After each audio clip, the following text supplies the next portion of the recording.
Gatan sa sunog sa isang condo unit sa Paco, Maynila. Narito report ni Von Aquino.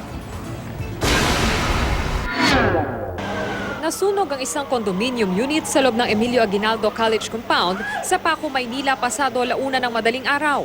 Ang matandang may-ari ng unit na kinilalang si Cipriano Fariales na bagamat hirap kumilos at magsalita, nakahingi raw ng tulong sa mga dayuhang estudyante na nangungupahan naman sa katapat na unit.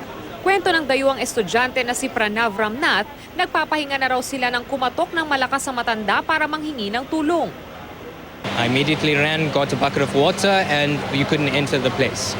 2 meters in, and the place was completely engulfed in flames. He had nobody, so I'm glad we were awake at the time that he did come for help. May kasama po kayo sa bahay? Mag-isa ka lang po?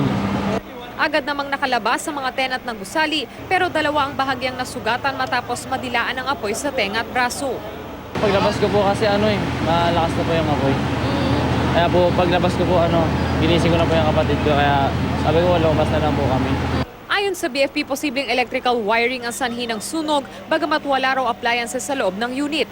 Nakakita naman ang ilang paglabag sa fire code ng BFP nang inspeksyonin nila ang loob ng 5 palapag na kondominium.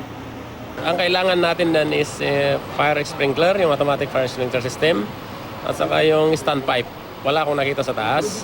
Sa pagtaya ng BFP, aabot sa 50,000 pesos ang halaga ng nasunog na ari-arian.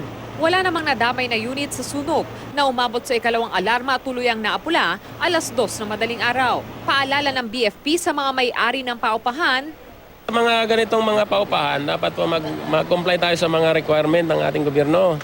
So, mas lalo ito, sigurado ito, malapit sa eskwelahan ang mga nakatira dito, mga estudyante.